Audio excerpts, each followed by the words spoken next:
Well, good morning, and many thanks for joining us today for the Road Safety Hour. Karen McDonnell, Occupational Health and Safety Policy Advisor at ROSPA, and I'll be chairing today's session. Our session today is going to focus on driving for work and our roads as a shared space, and the role that businesses can play in reducing the number of vulnerable road users killed and seriously injured on Scotland's roads. Transport is Scotland's biggest contributor to climate change, emitting over a quarter of all our greenhouse gas emissions. And within this, the largest share of transport emissions comes from cars, accounting for 38%. The Scottish Government's climate change plan update in 2020 included a world-leading commitment to reduce car kilometres by 20% by 2030 against a 2019 baseline. By rethinking how we use our cars as businesses and private individuals and reducing the number of daily journeys we take, we can really help make Scotland a healthier, fairer and greener place to live and significantly contribute towards Scotland reaching net zero. And again, businesses across Scotland have a role to play. We're delighted to be joined today by Andrew Abbas, Chief Instructor at Stirling Cycle Training, Bertrand Deiss, Head of Transport Climate Change Strategy and Engagement at Transport Scotland, and Rob Askew, Project Manufacturing Manager at Technic FM. We're going to hear first from Andrew. Andrew is Chief Instructor at Stirling Cycle Training and one of the tutors at Cycling Scotland. Andrew has over 30 years of experience in teaching and instructing, ranging from work in schools, the military, business, and the charity sector. And Andrew's going to give us some insights into the challenges faced by cyclists on Scotland roads and give us some insights that we can take forward within our environments, whether business or driving for pleasure or leisure, and help people stay safe on Scotland's roads. So over to you, Andrew. Thank you, Karen. I'm just going to share my presentation. So thanks again for inviting me. I'm one of Cycling Scotland's freelance tutors. Cycling Scotland is effectively it's Transport Scotland's cycle training partner. As well as training cycle trainers and cycle ride leaders, a lot of what I do is delivering cycle awareness training for drivers. There's 3 products available from Cycling Scotland. One is a full-day JANCT-approved CPC training course for truck drivers and bus drivers. Effectively, the drivers get half a day with a driver trainer who reminds them of everything they learned about vulnerable road users when they did their professional license, and then half a day with cycle trainers. We get an hour's theory PowerPoint where we look at best practice riding and best practice driving around vulnerable road users. And then we spend time on bikes, initially in a car park or somewhere, making sure people's bike skills are okay, and then on quiet residential streets. And then if people's skills are up to it, on to busier roads. Now that's had such positive feedback from drivers.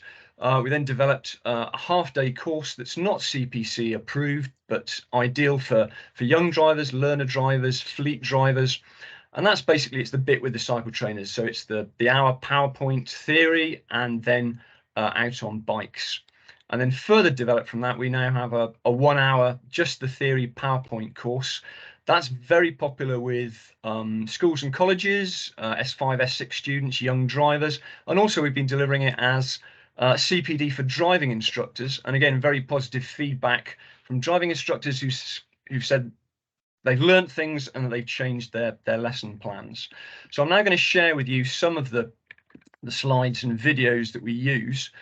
You may well be familiar with this first photograph. It's taken from the Highway Code. It's been in there for about 12 years. It's Rule 163 about vulnerable road users and how much space you need to give them. The wording's slightly ambiguous because some people give another car 25 mil when they overtake. So the DFT have put this photograph in to make the point that what they meant was, imagine there's a car there, overtake the imaginary car, cross over the centre line and use the other side of the road. So if there's oncoming traffic, as drivers, we just need to wait until it's clear.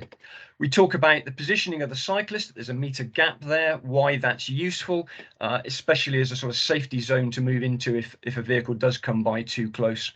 And we talk about if we're going to be out in a group and there's maybe 6, 7 or 8 of us and we're in a long line, then it's quite difficult for the driver because they're borrowing the other side of the road for quite a long time. And we talk about the fact that the Highway Code's latest edition has reminded people that not only is riding side by side perfectly legal, but it actually makes it easier for the driver because it means they're borrowing the other side of the road for half the amount of time. And this is a slide that Police Scotland have been using to publicise that recently. We flag up the narrow painted cycle lanes. This is just paint. It's not some sort of Star Trek force field. And therefore, if you're riding in that, you do need to remain alert as to what's happening behind you with drivers coming up because they can drift into it. And as drivers, we still need to remember that space that's shown in the Highway Code.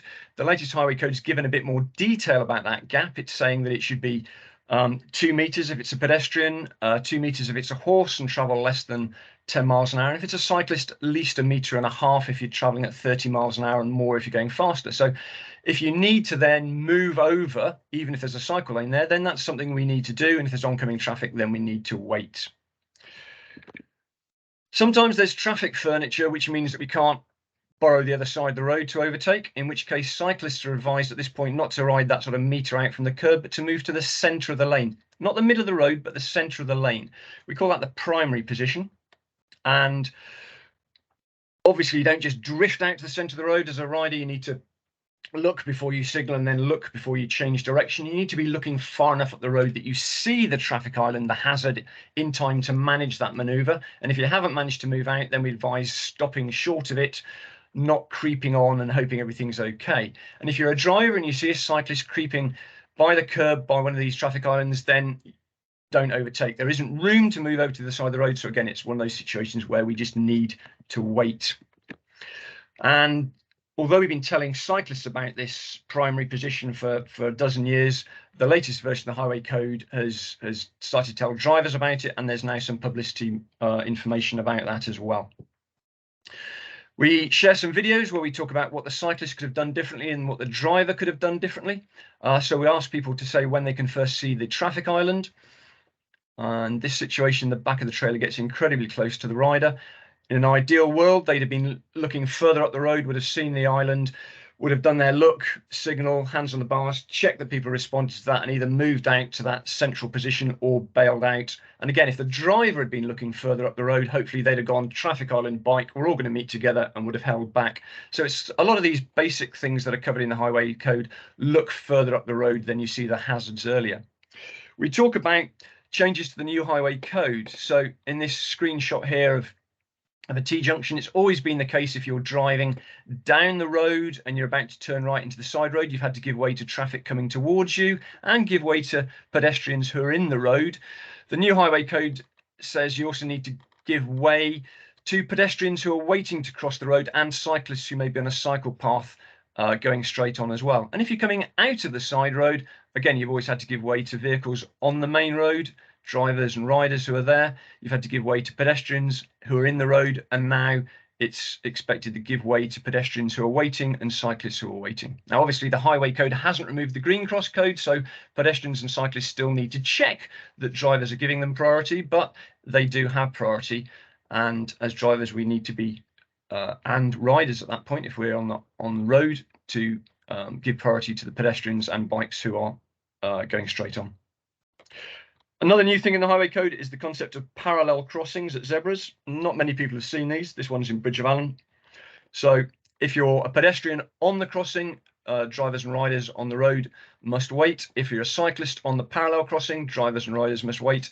And if you're a pedestrian or a cyclist waiting to cross, then drivers should wait.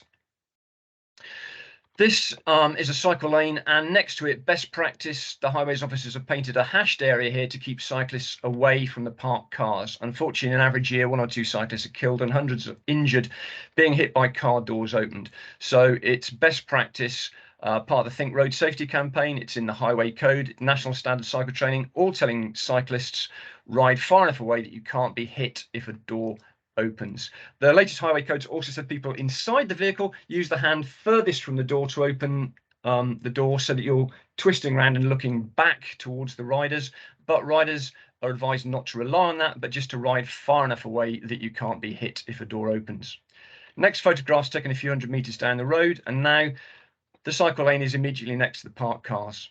Don't ride next to parked cars, even if a highways engineer's painted a cycle lane there.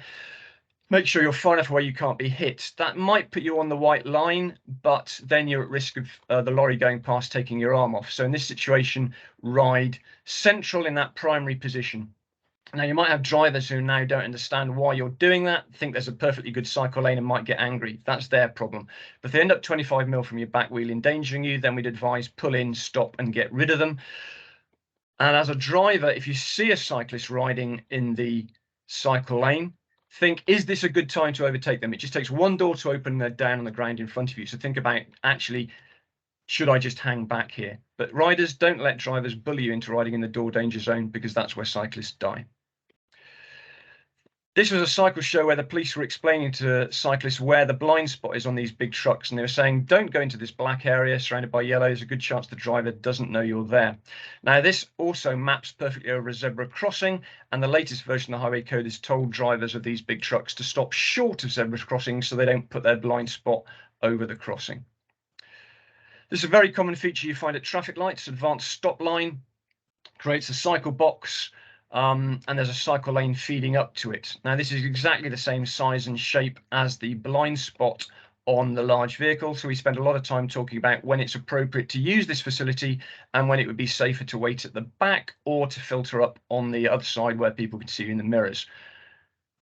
We also talk about some local authorities introducing smaller lights with bike symbols which go green first, hold the motor vehicles. That gets the cyclists through the junction so that people don't overtake and turn across them. They're in Edinburgh, Glasgow and Inverness at the moment. Hopefully more will be coming soon. We talk about articulated trucks needing to move over to the right before they turn left. The cab moves, the mirrors are pointing at the trailer, so the driver can't see any of these riders. This big gap here, don't go in there as a pedestrian, don't go in there a bike, don't go in there in a small car. The driver does not know you are there, just don't go in there.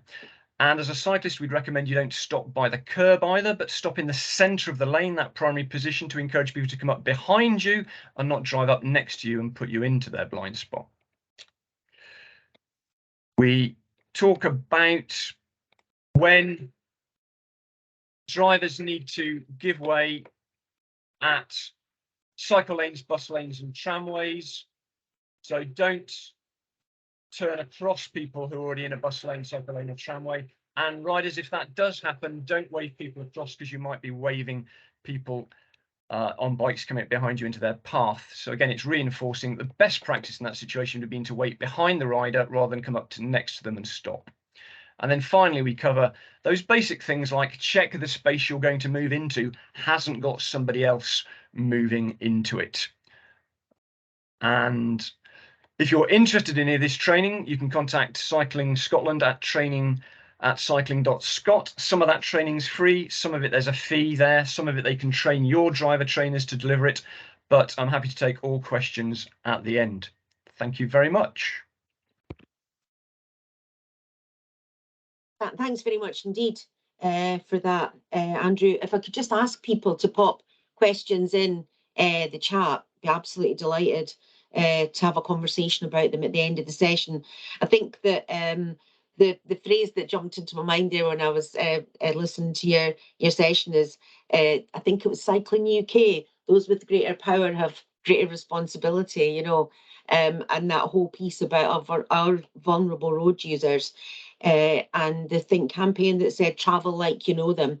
I think we spend a lot of time talking about data for all the right reasons within these road safety hours, but travel like you know them, that personalisation, the message and the interaction between those with greater power and the greater responsibility within the shared space that Scotland's roads is something I hope we'll be able to explore in the conversation at the end this morning. Absolutely. Thanks. And that's one of the things that the feedback from the drivers after the course is, a lot of them are saying, actually, I had no idea how scary it was when you're sharing space with vehicles, and I'm going to give bikes more space, and I'm going to be more patient. I'm going to give them more room. It's excellent at developing empathy. It's really effective training in that respect. Yeah. Well, thanks very much indeed. What I'd like to do now is move on to our second speaker this morning, Bertrand Deiss. Bertrand joined Transport Scotland in 2008. His transport experience covers rail projects, delivery on Edinburgh-Glasgow improvement project, rail policy, particularly around transport strategy, with a leading role in the refresh of the transport strategy in 2016. He's very much a strong partnership worker, as we've experienced with both Rossbahn, Scorsa within a Scotland context and wider UK context. As head of road safety policy in Transport Scotland, he led on all road casualty reduction targets to 2030 being met on the development and early delivery of Scotland Road Safety Framework to 2030.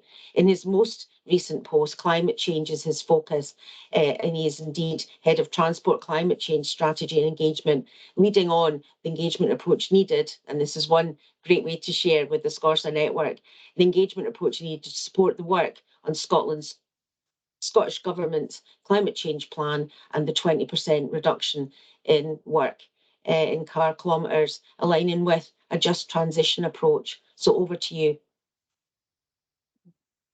Many thanks, Karen. I think you can see my slide. Am I right? I'm just going on. Yes, absolutely. Yep. Yeah, it's okay. Lovely. So the Scottish Government, as you mentioned, in your introduction, has committed to reducing car kilometers by 20% by 2030 from a 2019 baseline as part of the climate change plan update published in December 2020. This policy outcome is a world-leading commitment, and I've noticed you used these words as well, Karen. Demonstrating the level of ambition needed for Scotland to reach net zero.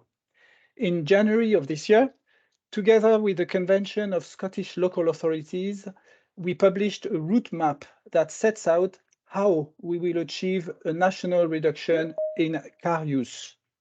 It includes not only system-level interventions, and you will see them in the next slide, that will support people at the individual level to reduce car use, but also 4 sustainable travel behaviors for people to consider when planning a journey. First one, but there's no order. It's for the road users to select which one, depending on their circumstances, is best for the journey they want to do. The first one is reducing the need to travel, such as by using online options to access goods, services, amenities, and social connections. The second one is living well locally by choosing local destinations, which can make it easier to switch to more sustainable modes and will reduce distance driven if a car is still used. Third one is switching modes to walk, wheel, cycle, or using public transport where feasible. Last one is combining trips or sharing journeys with another person if car use remains the only feasible option. The aim of all these sustainable travel behaviors is to empower people to choose an option that fits their circumstances and travel needs. As I mentioned previously, here on this slide, you can see the key interventions to 2030. And from a road safety perspective, you can see the 20-mile speed limits to achieve safer speed on appropriate roads in build-up areas by 2025 is highlighted there. But it's cross policies, so it's wider than transport. So, for example, you can see at the top of the route, you can see the broadband program by 2021, and also the free bus travel for younger people under 2022 that has now launched, and so on and so forth. So when you add all these interventions, plus the behavioral change we are recommending people to do, we believe we will meet the 2030 targets. So why do we need this change? Transport is Scotland's biggest sectoral emitter, accounting for nearly 30% of Scotland's greenhouse gas emission. And within the transport emission, this is on the right-hand side of the slide, you can see that car travel makes up nearly 40% of transport emissions. Modeling work has been clear that technological solutions alone will not be enough to meet our commitment to net zero by 2040, and that we need to reduce the use of private vehicles as well as supporting a transition to lower emission vehicles. Behavioral change will therefore be a fundamental requirement to achieve this reduction in car use. Just last week, the UK Parliament House of Lords Environment and Climate Change Committee published a report which stated that 1/3 of emissions cuts in the UK must come from behavioral change, and a public engagement strategy is urgently required by the UK government. So you see, Scotland is ahead of the game, but this fact that 30% of our emissions will be mitigated thanks to people changing their behavior and not just, operators or technology industries making changes to the vehicles we are using. Finally, the car use reduction supports as well the delivery of our national transport strategy 4 priorities of reducing inequalities, tackling climate change, delivering exclusive economic growth, and improving health and well-being. And the good news is that by doing this, we won't just be helping to tackle climate change. We will be helping people live better lives through improved health and well-being and greater social and economic inclusion. Current levels of car use have significantly negative impacts on health and well-being through poor air quality, road danger, and you know all of this through this SCORSA group, physical inactivity, noise pollution, and community severance, as well as negative impacts on the economy. Importantly, these negative impacts all disproportionately affect those who are already more vulnerable, and so reducing car use is a key part of Scottish Government's commitment to reduce inequalities. I will show you now a quick video that presents the multi-benefits of car use reduction, focusing on the intervention of road space reallocation.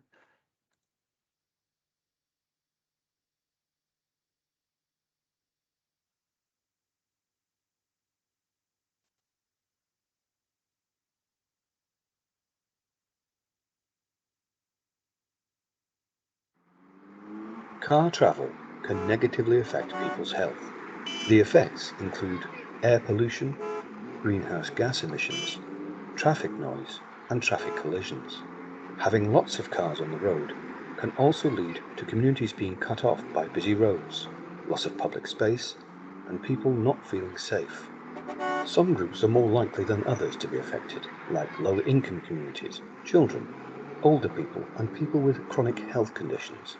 Many of these groups are also less likely to own a car.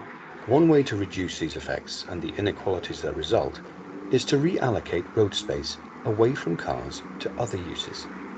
Road space reallocation measures were introduced temporarily early in the COVID-19 pandemic. To find out what impacts road space reallocation could have in the longer term, the Public Health and Sustainable Transport Partnership Group carried out a health impact assessment. It found that road space reallocation is likely to make a positive difference. By reducing overall traffic volume, the health impacts like air and noise pollution and greenhouse gas emissions are likely to be reduced, making it easier to walk, wheel or cycle around their local area, to shop, get to work or school, or to relax can lead to people being more physically active. It can also lead to people making more informal connections, and businesses can benefit from having more cyclist and pedestrian customers. Road space can be put to different uses, like play streets, where roads are closed for a few hours to let children play safely, school streets, where roads are closed or traffic is restricted outside school gates at drop-off and pick-up times, or open streets, where roads are closed for a day or a weekend for community events. Road space can also be reallocated to create more permanent green spaces, like public parks, playing fields and woodlands, which is also good for the environment. Improving access to good quality green spaces like these for exercise, recreation, play and social interaction can improve mental health as well as physical health. Reallocating road space is good for the health of people and communities, and decisions about how we do that should involve local communities. This will help to make sure everyone's needs are met and all of Scotland's communities feel the benefits. So what can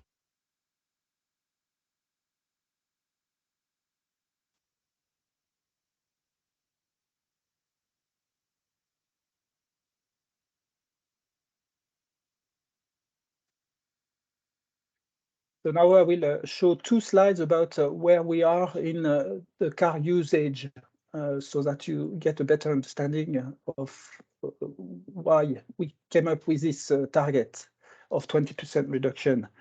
On the left-hand side, you can see 83% of the population live in urban areas or small towns. Bottom left, you see that the car is currently the most dominant mode of travel, with 65% journeys made by car. But I'd like to focus on the right-hand side now of the slide on the access to car statistics. And you see nearly 30% of households don't have access to a car or van. But it is even worse for the people on lowest income, with only 60% of these households who don't have any access to cars. So as noted in research by the Institute for Public Policy Research, low-income households are lower carbon emitters. They are not driving the climate crisis, nor are they driving most of the cars that fill our cities. Car access and usage is also lower amongst other groups, including women, older and younger people, disabled people, and people of non-white Scottish or British ethnicities. Yet, for many decades, policy and investment decisions have prioritized space and access for car users. This has meant that people that are unable to use a car can be excluded from safely accessing certain destinations, whilst also suffering negative impacts from other people's car use. We understand that there is no one-size-fits-all, but we believe the route map contains a range of options for everyone, including businesses, to consider. We do not expect car use to reduce equally for all, including some businesses, those in rural areas and those who rely on cars for mobility and on other reasons. But for those who are able to change their travel behavior, we want to recognize and enable that. Given this, reducing the dominance and negative impacts of car use are particularly important for current and intergenerational social justice to provide a viable environmental and economic future for subsequent generations in Scotland. Data shows us that we need to support people to change their behavior in relation to a range of journey purposes. Currently, community, shopping, and leisure are the most common reasons for car travel. We need to support people to change both long and short trips. As you can see on the right-hand side, currently around 4% of trips account for nearly 30% of the total mileage driven. But at the heart of our route map is a recognition that reducing car use will be harder for some groups than others, and a commitment to a fair or just transition to a lower emissions that does not penalize groups that already suffer from disadvantage. That is why our target is a national one, rather than a target for all individuals or communities to reduce car use by the same amount. We believe businesses have the potential to benefit from car use reduction. First, by removing the barrier of car ownership to access your workplace, you will have access to a greater, more diverse workforce. Second, local shops will benefit from car-free travel to them, as environmental, social, and economic benefits of sustainable travel to local high streets and town centers will accrue from holistic behavior change to more local living. Third, Reducing the volume of vehicles on the road can help create space and improve journey times for those where travel is more car dependent, such as blue badge holders and certain tradespeople, as well as for other vehicles such as buses, emergency services, and freight. As such, there are many actions business can take to support the 20% reduction target, from considering locations where existing transport links remove the requirement of car use for staff and customer access, to communicating the sustainable travel options available.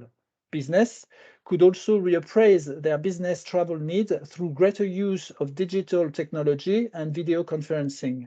They could remove incentives for car commuting by reducing staff parking availability and replace them with incentives for a sustainable commute, such as secure cycle parking, car share scheme, local working hubs, and hybrid working. This concludes my presentation. I thank you for your attention.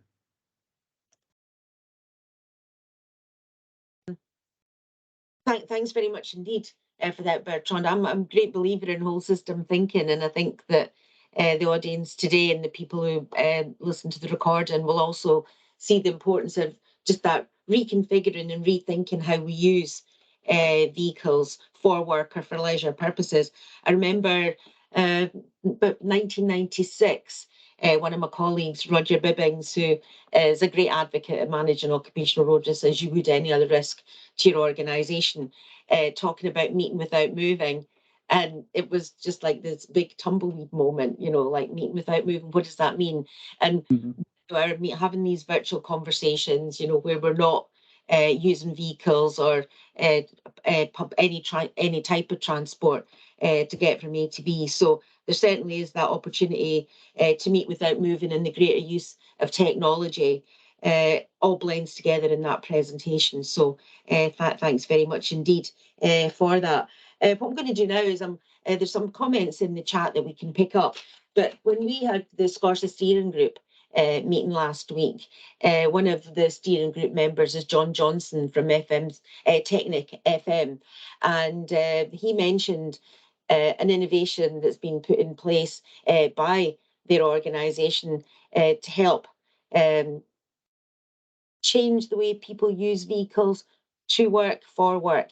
And we're absolutely delighted to have our final speaker join us today, Rob, from Technip FM. Rob Askew is Project Manufacturing Manager at Technic FM and is sort of a leading light in terms of being a globally experienced leader and senior engineering professional with almost 35 years experience, with an extensive track record of successful projects. And he's joined us today to share a current new project launched by the organisation to help the business reduce car kilometres safely and efficiently. And when we got an insight into this last week at the Scorsa meeting, Rob, we were hopeful that someone from Technip would be able to join us today to give people an insight into what your organisation's doing. And in the great tradition of Technip, you're sharing what works, and there's an opportunity for you to engage with Rob in terms of perhaps looking at something similar for your own organisation. So over to you, Rob. Cool, thank you for the introduction. So I'm here predominantly just to talk about our car sharing app that we've developed in Dunfermline. I'll just introduce myself. So I'm Rob Askew. I'm a project manager here in Technip FMC. I'm based in Dunfermline in Fife, which is predominantly our major locations, but we're a global company, so we have sites around the world, but we have sites in Aberdeen, Newcastle is where we're located in the UK. So just a bit of background into why we created a car sharing app. So our corporate strategy is to reduce carbon emissions, CO2 emissions, 50 by 2030. We set this up in 2020, and this is our global corporate mission, and it targets scope 1, scope 2 and scope 3. I'll talk about that in the next slide. But effectively what we're trying to do is to actually reduce carbon emissions within our organisation by 50%, to establish a 33% order intake to lower carbon emissions for our customers, and to also reduce our 10% waste management. So why is this, and what's this got to do with car share apps? So we've broken it down into 3 different scopes. At the moment, we've set up scope 1 and scope 2, and we've got scope 3 as well. As you can see, scope 1 and 2 are predominantly about how we operate as a business in terms of burning fuels, vessels, vehicles we own and stuff like that, but also what we use in terms of electricity, heat, steam, cooling and all that for offices and stuff like that. Scope 3 is really to do with about our transportation of products, but it's also about our waste disposal, employee commuting and business. And this is where the car share app comes in. So effectively, we've set up a working group. So we're part of a carbon reduction team that's looking at how we can reduce our carbon emissions in terms of transport. So we did a survey at the beginning of 2022 of all our employees on site, which is about 800 people, to see whether there was an appetite for car sharing. Previously had one before COVID hit, and it was reasonably successful, but with the change in behaviours because of COVID and the likelihood of sharing cars, we've decided to relaunch it and to change the strategy of it. So what we've done is we've created after the survey, which was very positive, we decided that a car share app was needed. So the Dunfermline Car Share Scheme provides all employees a platform to express their interests in car sharing and finding out who is a car sharing in their area to help reduce the financial and environmental costs associated with the work commute. All car shares get access to a designated car sharing parking space on site. We also have EV charging points as well. So there is an opportunity to charge an electric vehicle on site as well. And the actual app itself, it can be found on that. So why do we car share? What's the purpose of why we car share? So sharing the driving and spending a bit more time as a passenger can help reduce your stress. So from a mental point of view, driving can be stressful. So we've got an initiative that we should help people to be less stressed in getting to and from work.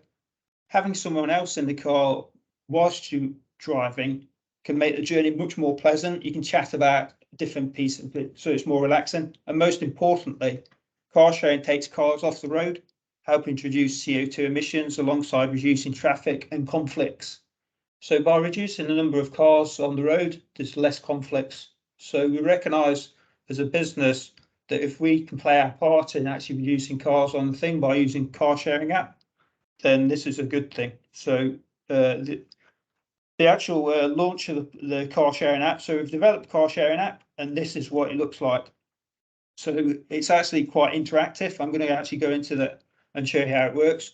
But effectively, this is what you get launched into when you press that green button on the car sharing app. So what I'll do is I'll just come out of that and just go into the car sharing app itself. So you can see here, this is all the people that have expressed an interest. They log their name, where their postcode is, what days they're in the office, what hours they work, have they got a car, and they're looking to share. You do that by adding or editing. And on the interactive map, you can actually see there's red areas. This is where people actually car share. So you can click on it and actually see that that person there is willing to share, works all day, and is working in the office from 8 till 5 and looking to share. And again, this is a UK map, so you can actually see that there's car shares all over the place to facilitate our working facilities. We're based in Dunfermline, but you can see that most people are commuting within the central belt of Scotland, but there are people out with that, and there's people further up in Aberdeen and Dundee. So it gives a great interaction of who's driving from where, why, and what days they are.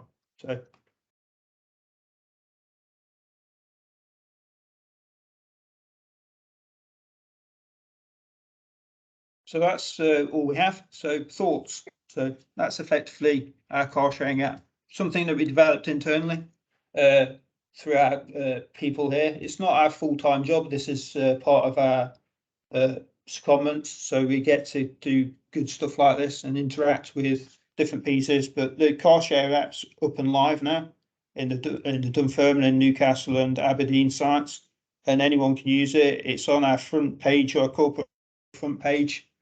so anyone can log in, and it can be adapted and changed to suit requirements.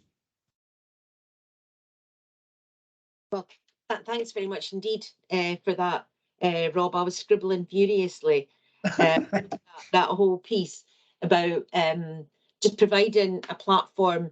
You know, you've looked at what the need is, you've provided a platform, and people are now engaging with it. I mean, Yeah. what's benefits have you already? I mean, you know, there are many benefits of car sharing, but in terms of sort of frequency use, is it something that's well embedded already?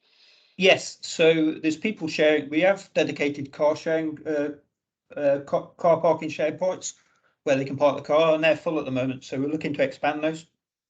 So we're looking to see whether we can introduce it into one of our other car parks. So there's dedicated parking spaces for people who are sharing cars. So it means you walk out of the car park slightly less in the damp weather that we have. Yeah, yeah. I've got a question here from Hannah Lynch. What's the uptake been like in the use of the app? Are people engaging with it? Yeah, I mean, you can actually see from the app the people are using it. So it's interactive each day. So you can go in and edit that and change it on a daily basis, depending on whether you're working from home or commuting. There's quite a few people on there. It's probably, I think we've got 850 employees. There's probably 100 on there already. Oh, superb. And just another comment in relation to what's the uptake? This is from John Barron, saying interesting presentation. What's the uptake at the West Hill Aberdeen office like in terms of, you know, people there using the app? Is there a difference between sites, or is any site more engaged or less engaged? I don't know that off the top of my head. I'm based in Dunfermline, but I could find out. I would imagine that it's fairly well used. One of the apps on the main front page, so I would think that the uptake's quite keen.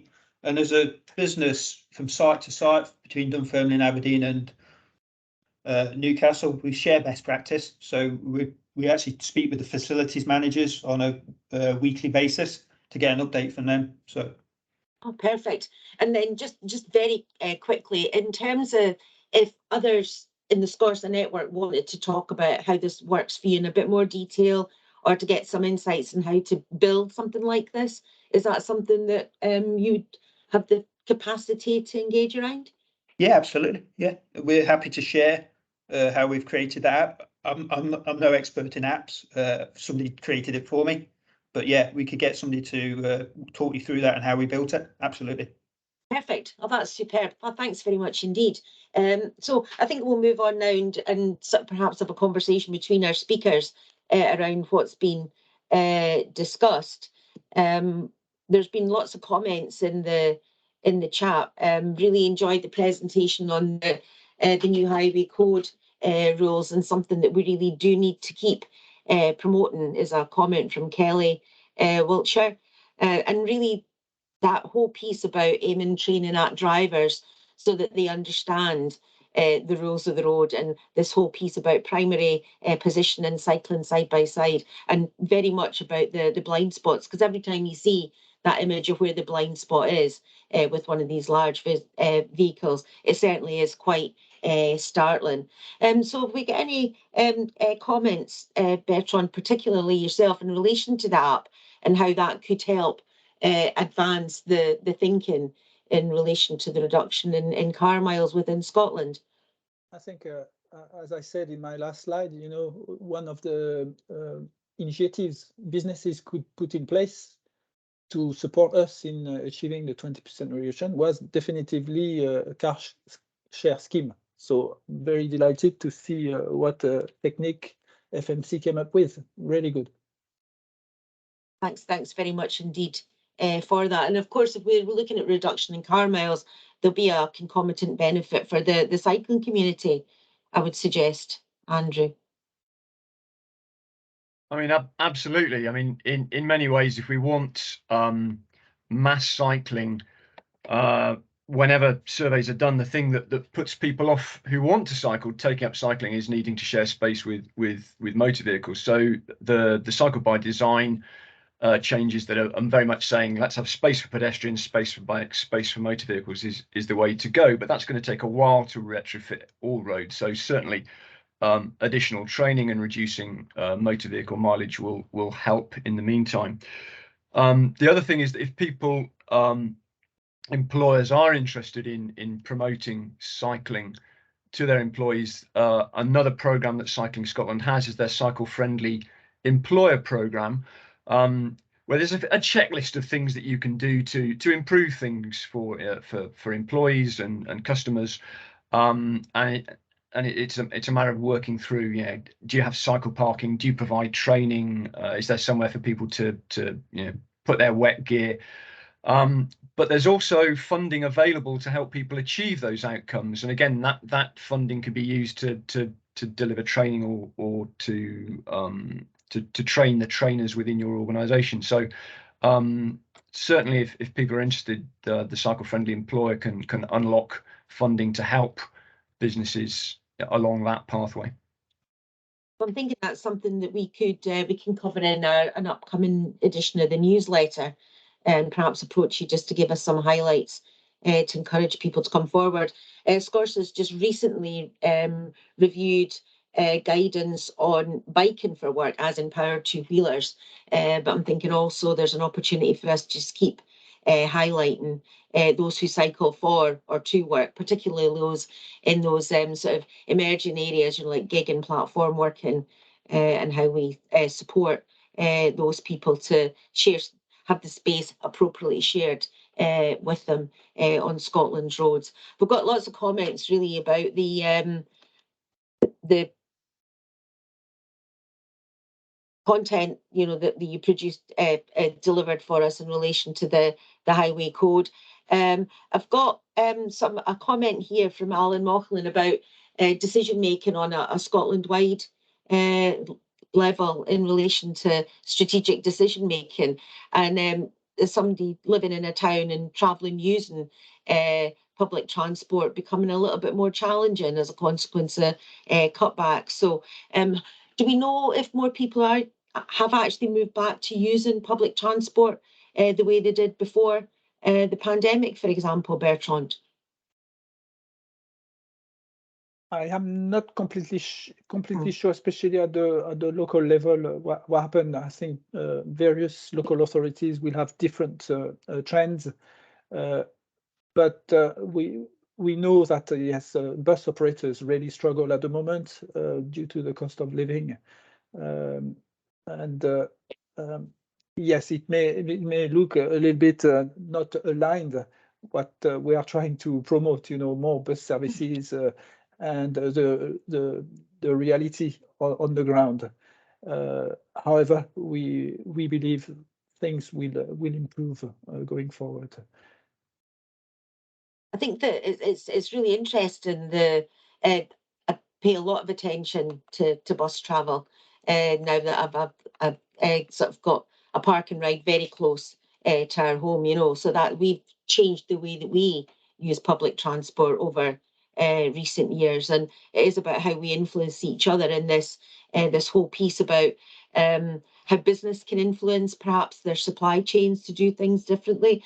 I mean, Rob, is the app also available to businesses within your supply chain at the moment, or is that something you'd consider doing? It's no, it's just internally within Technique FMC, but we probably could open it up. I'm not sure of the legality of that, but yeah, we could do. It's something we could take back and discuss in the carbon reduction team. So although we've set up the app, we'll probably do another survey to get more feedback to see if there's any changes, and that might be one of the outcomes of it. I think that as you were speaking, I was thinking about a programme that Jacobs have in place. Again, another global organisation like yourselves, and they used to use this. The safest mile is the mile not driven was their strap line, Yep. and then they were looking at it's the most valuable mile is the mile not driven. So that time that you're not perhaps just driving to or from somewhere, but you're using your time in a much more valuable way. So these ways of getting people to think differently are hugely add value to the Scorsa community. We've got comments here about additional training for drivers on a more frequent basis. Again, any comments there in terms of more frequent driver training for people on Scotland's roads?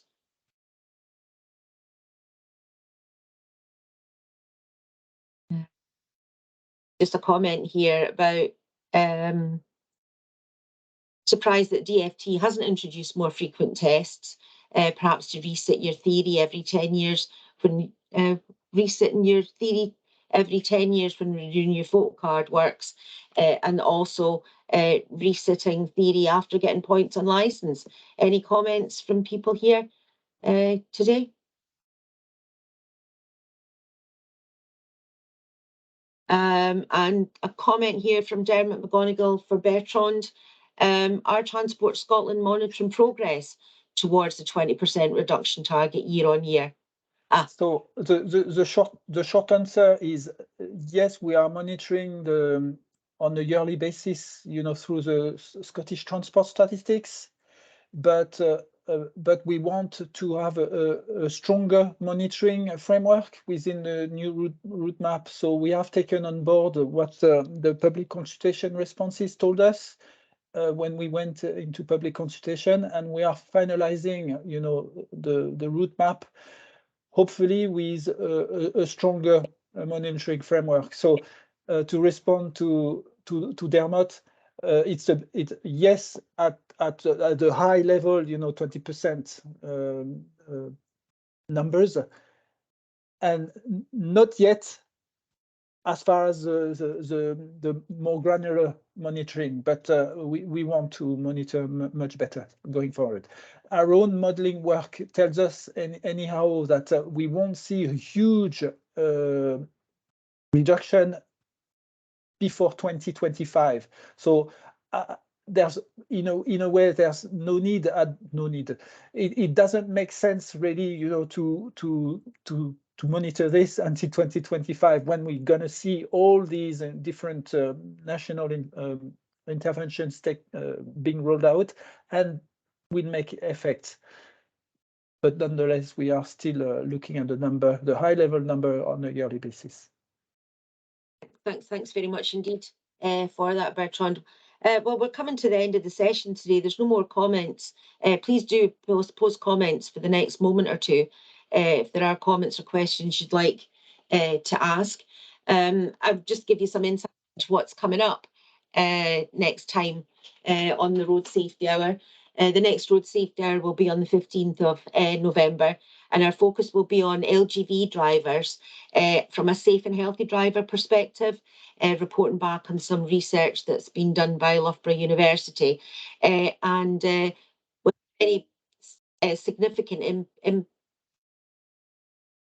insight into health aspects of sleep and good sleep, and the challenges of sleep apnea within those who drive and indeed drive for work. So we'll be speaking to you very soon. Keep an eye on our Twitter feed at Road Risk School, and we hope to see you then. So thank you very much indeed. Thank you for having me. Thank you for having me. Me too, Karen. Thanks. Bye.